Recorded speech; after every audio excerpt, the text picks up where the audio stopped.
السلام علیکم ورحمۃ اللہ وبرکاتہ۔ اعوذ باللہ من الشیطان الرجیم، بسم اللہ الرحمن الرحیم۔ الف لام را تلک آیات الکتاب الحکیم۔ اکان للناس عجبا ان اوحینا الى رجل منهم ان انذر الناس وبشر الذین آمنوا أن لهم قدم صدق عند ربهم قال الكافرون إن هذا لساحر مبين۔ الف لام را، یہ حکمت والی کتاب کی آیتیں ہیں۔ کیا لوگوں کو اس بات پر تعجب ہوتا ہے کہ انہی میں سے ایک آدمی پر ہم نے وحی کی کہ وہ لوگوں کو ڈرائے اور ایمان لانے والوں کو یہ خوشخبری سنائے کہ ان کے رب کے ہاں ان کے لیے حقیقی عزت و مرتبہ ہے۔ اس دعوت پر کافروں نے کہہ دیا کہ یہ تو کھلا ہوا جادوگر ہے۔ محترم سامعین کرام، اب یہاں سے اللہ تبارک و تعالیٰ کے فضل و توفیق سے سورہ یونس کا آغاز ہوتا ہے، اور ابھی ہم نے آپ کے سامنے سورہ یونس سے 2 آیتیں تلاوت کی ہے۔ سورہ یونس سورہ نمبر 10 اور آیت نمبر 1 اور 2 آپ کے سامنے تلاوت کی گئی، اور بفضل اللہ تبارک و تعالی دونوں آیتوں کا ترجمہ بھی آپ کی خدمت میں پیش کیا گیا۔ سامعین کرام، یہ سورہ یونس مکی سورت ہے، اور اس سورت میں جو مخاطب کیا گیا ہے وہ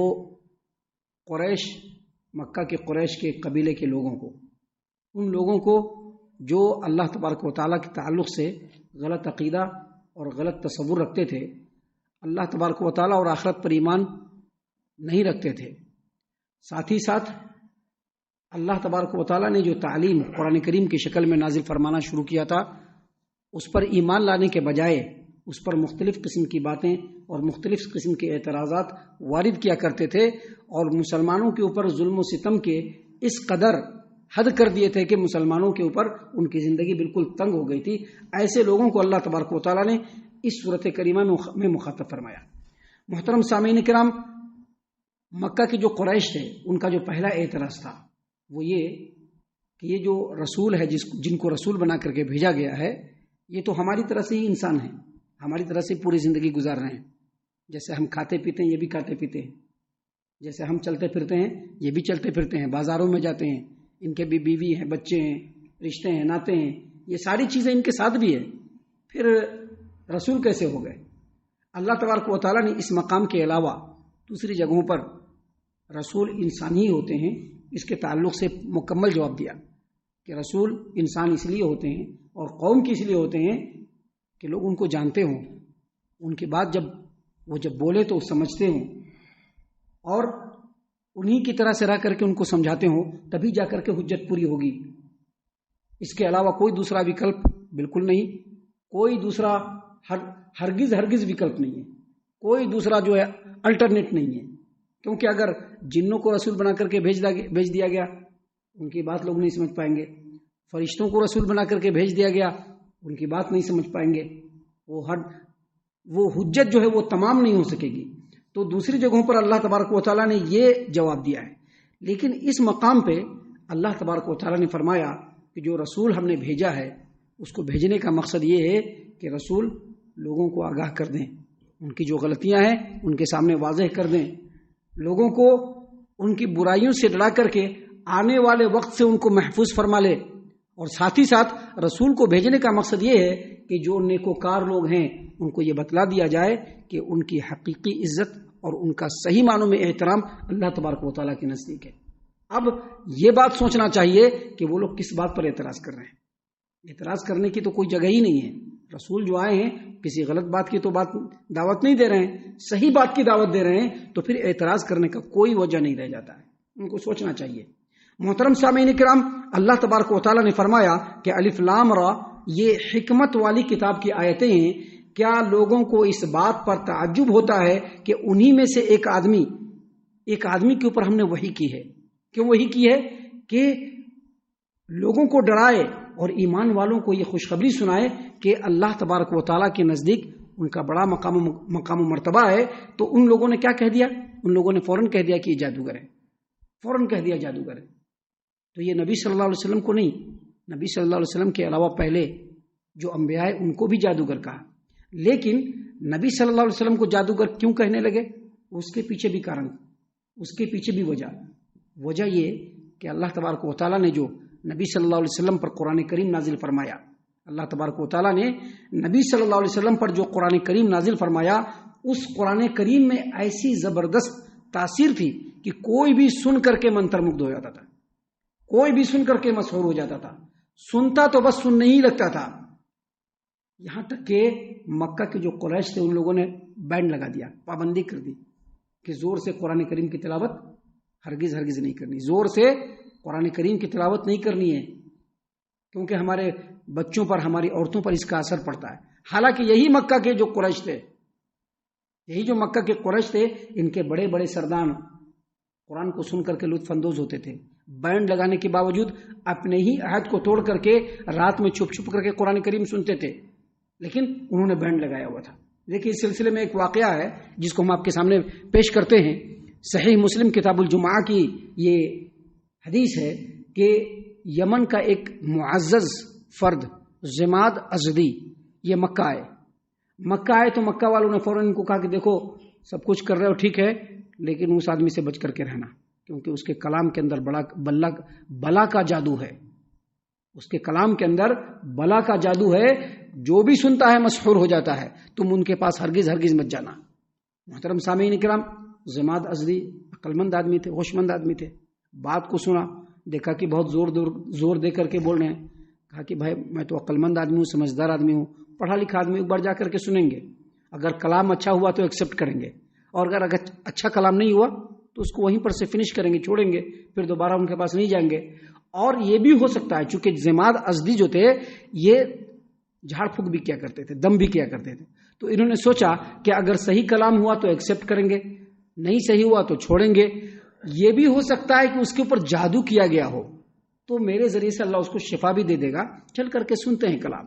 محمد صلی اللہ علیہ وسلم کے پاس آئے زماد ازدی اور کہا کہ آپ اپنا کلام سنائیے، تو نبی صلی اللہ علیہ وسلم نے خطبہ مسنونہ سنایا، خطبہ مسنونہ ان الحمد للہ نحمدہ ونستعینہ سے لے کر کے عبدہ ورسولہ تک سنایا۔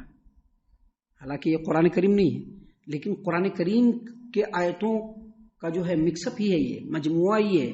تو جب انہوں نے سنایا نبی صلی اللہ علیہ وسلم نے ان کو، تو پہلی مرتبہ سن کر کے ہی وہ جھوم گئے، کہا کہ اگین دوبارہ سنائیے، دوبارہ سنایا، پھر کہا کہ تبارہ سنائیے، پھر تیسری بار سنایا، تو تیسری بار سننے کے بعد زماد ازدی نے کہا کہ میں نے کاہنوں کا بھی کلام سنا ہے، جادوگروں کا بھی کلام سنا ہے، شاعروں کی شاعری بھی سنی ہے، لیکن ایسا کلام نہیں سنا ہے۔ یہ کلام تو حکمت و دانائی کے سمندر کی تہ تک پہنچ گئی۔ محترم سامعین کرام، اس کے بعد زماد ازدی نے کہا کہ آپ اپنا ہاتھ آگے بڑھائیے، ہم بیعت کرنا چاہتے ہیں۔ آپ صلی اللہ علیہ وسلم نے ہاتھ آگے بڑھایا، اس نے بیعت کیا، کہا کہ آپ کی قوم کی طرف سے، کہا کہ میں اپنی قوم کی طرف سے بھی پوری بیعت کرتا ہوں، میری پوری کی پوری قوم جو ہے آپ کے اوپر ایمان لے آئی۔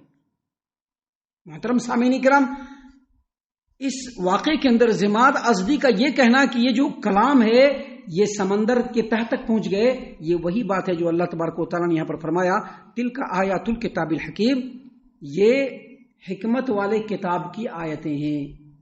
مطلب یہ پوری کی پوری کتاب، یہ پوری کی پوری کتاب حکمت سے معمور ہے۔ آپ دیکھیں گے آج بھی جو لوگ اپنی دکان چمکانے کے چکر میں ہیں اور جن کو صرف اپنا ہی مطلب چاہیے، وہ اس سے لوگوں کو دور کریں گے، کہیں گے یہ نہیں پڑھنا، نہیں یہ تم نہیں سمجھ سکتے ہو، نہیں اس کو پڑھ کر کے گمراہ ہو جاؤ گے۔ یہ سب صرف اپنے دکان کو چمکانے کے لیے، ان کو جو بڑی بڑی گدیاں ملی ہوئی ہیں ان گدیوں سے ان کو اتار دیا جائے گا۔ اگر قوم اس قرآن کو سمجھ لے تو ان گدیوں سے ان کو اتار دیا جائے گا، کھینچ کر کے ان کو سماج و معاشرے سے باہر کیا جائے گا۔ لہذا سب سے پہلے کیا کہتے ہیں، اس کا جو ہے ترجمہ نہیں کرنا ہے، اس کو لوگوں کے سامنے پڑھنا نہیں ہے۔ اس ملک ہندوستان کے اندر، اس انڈیا کے اندر، اس بھارت کے اندر کئی ایسی مسجدیں ہیں جہاں پر امام صاحب نے اس قرآن کریم کے ترجمے کو شروع کیا اور آغاز کیا تو امام صاحب کا بڑھیا ہی بستر باندھ دیا۔ کیوں؟ کیونکہ اس کے اندر واقعی حکمت ہے، دانائی ہے، اس کی ہر بات میں گہرائی ہے۔ جب آدمی اس کلام کو سنے گا، اس پر غور کرے گا، تدبر کرے گا، اس پر فکر کرے گا، تو اس کے ذہن کے جو دروازے ہوئیں گے وہ کھلتے چلے جائیں گے، حتیٰ کہ وہ ایمان کے بالکل قریب ہو جائے گا، ایمان میں بالکل شامل ہو جائے گا، ایمان اس کے رگوں پے میں سرایت کر جائے گا۔ اس لیے اس نے کیا کہا کہ اس کے کلام جو ہے وہ سمندر کے تہ تک پہنچتے ہیں، کیونکہ اس کے اندر حکمت ہے، دانائی ہے، لطافت ہے، شیرینی ہے، لوگوں کو اپنی طرف کھینچنے والی باتیں ہیں۔ لیکن اس کے باوجود کافر و مشرک نے کیا کہا؟ کافر و مشرک نے یہ کہا کہ یہ جو محمد صلی اللہ علیہ وسلم یہ جادوگر ہیں۔ کیوں ایسا کیوں کہا؟ ایسا اس لیے کہا کہ ان لوگوں کو محمد صلی اللہ علیہ وسلم کا کلام نہیں چاہیے۔ اگر محمد صلی اللہ علیہ وسلم کا کلام مل جائے ان لوگوں کو تو پھر وہ لوگ اپنے باپ کے دین کو ان کو چھوڑنا پڑے گا، جو سماج و معاشرے میں جو منصب ہے، ذمہ داری ہے، وہ چھوڑنا پڑے گا، سب کچھ چھوڑنا پڑے گا۔ اس لیے ان لوگوں کو قرآن نہیں چاہیے بول کر کے ان لوگوں نے کیا کہا کہ ان ھذا لساحر مبین، یہ کھلا ہوا جادوگر ہے۔ حالانکہ جادوگر میں اور معجزہ میں بہت فرق ہوتا ہے۔ جادوگر یا پھر جادو اور معجزہ میں بہت فرق ہوتا ہے۔ جادو سیکھنا پڑتا ہے، جادوگر کا ایک استاذ ہوتا ہے، جبکہ معجزہ اللہ تبارک و تعالیٰ نبی کے اوپر ایسے ہی بھیج دیتا ہے، یہ اللہ کی طرف سے ہوتا ہے، اس کو کوئی سکھانے والا نہیں ہوتا ہے۔ جادوگر جو ہوتا ہے وہ پیسے کوڑی کے معاملے میں بڑا ہی پست ذہنیت ہوتا ہے، جیسا کہ موسیٰ علیہ السلام کا واقعہ ہم نے آپ کے سامنے سے پہلے پیش کیا تھا کہ جادوگر نے آتے ہی سب سے پہلے کیا کہا جادوگروں نے کہ ہم جو آپ کے لیے جادو کے لیے لڑیں گے، کہ ہم لوگوں کو معجزہ ملے گا کہ نہیں ملے، ہم لوگوں کو اس کا معاوضہ ملے گا کہ نہیں ملے گا؟ تو فرعون نے کہا کیا ملے گا؟ جبکہ جو بھی انبیاء ہوتے ہیں وہ کیا کہتے ہیں کہ جو میں اللہ کا کلام تم تک بھیج رہا ہوں یہ اللہ کی طرف سے میری ذمہ داری ہے، میں تم سے کوئی معاوضہ نہیں مانگتا۔ جادو جو ہوتا ہے وہ کسی بھی چیز کو تکلیف اور نقصان پہنچانے کے لیے ہوتا ہے، جبکہ معجزہ لوگوں کو ایمان کی طرف لانے کے لیے ہوتا ہے، نبی کے نبوت کی نشانی کو بتلانے کے لیے ہوتا ہے، خیر و بھلائی کے دروازے کو کھولنے کے لیے ہوتا ہے۔ جادوگر جو ہوتے ہیں لوگ ڈر سے اس کی عزت کرتے ہیں، لیکن انبیاء جو ہوتے ہیں ان کا اخلاق و کردار اتنا بڑا ہوتا ہے کہ لوگ نبی کا نام لیتے ہی، آج دیکھیے غیر لوگ بھی کیا بولتے ہیں؟ محمد صاحب بولتے ہیں کہ نہیں بولتے ہیں؟ محمد صاحب کیوں بولتے ہیں؟ کیونکہ ان کا کردار اتنا بلند تھا، اس لیے ان کو محمد صاحب بولتے ہیں۔ غیر لوگ بھی بولتے ہیں۔ تو ایسا نہیں کہ ان کو معلوم نہیں تھا کہ نبی صلی اللہ علیہ وسلم جادوگر نہیں ہے، لیکن جادوگر صرف تعصب اور ہٹ دھرمی میں کہ اگر ہم نبی مان لیں تو ہم کو اپنا باپ دادا کا دین چھوڑنا پڑے گا، اگر ان کو ہم نبی مان لیں تو ہمارا جو منصب ہے، ہمارا جو رتبہ ہے، ہماری جو چودراہٹ سماج و معاشرے پر ہے، لوگوں کے درمیان جو واہ گیری ہے، یہ سب ختم ہو جائے گی۔ اس لیے وہ لوگ نبی صلی اللہ علیہ وسلم کو فوراً کہا کہ ان ھذا لساحر مبین، یہ کھلا ہوا جادوگر ہے۔ محترم سامعین کرام، ابھی اس صورت کریمہ میں اور بھی باتیں ہیں جو انشاءاللہ کل اور کل کے بعد کے درسوں میں ہم آپ کے سامنے پیش کرنے والے ہیں۔ ہم اللہ تبارک و تعالیٰ سے دعا کرتے ہیں کہ اللہ تبارک و تعالیٰ ہم تمام کو ان تمام باتوں کے اوپر خوب غور و فکر اور تدبر کرنے کے ساتھ ساتھ ان باتوں کے اوپر عمل کرنے کی بھی توفیق عنایت فرمائے، آمین۔ اللہ تعالی ہم تمام کو صحیح معنوں میں پکا سچا مومن مسلمان بنائے، اللہ اور اس کے رسول صلی اللہ علیہ وسلم کی اطاعت و فرما برداری کرنے والا بنائے، صحابہ کرام رضی اللہ عنہم کے طریقے پر چلنے والا بنائے، جنت الفردوس میں جگہ عطا فرمائے۔ اے اللہ ہم تمام کو جہنم سے پناہ دے، اے رب العالمین ہم تمام کو جہنم سے پناہ دے، اے مالک الملک ہم تمام کو جہنم سے پناہ دے، آمین یا رب العالمین۔ وما علینا الا البلاغ المبین۔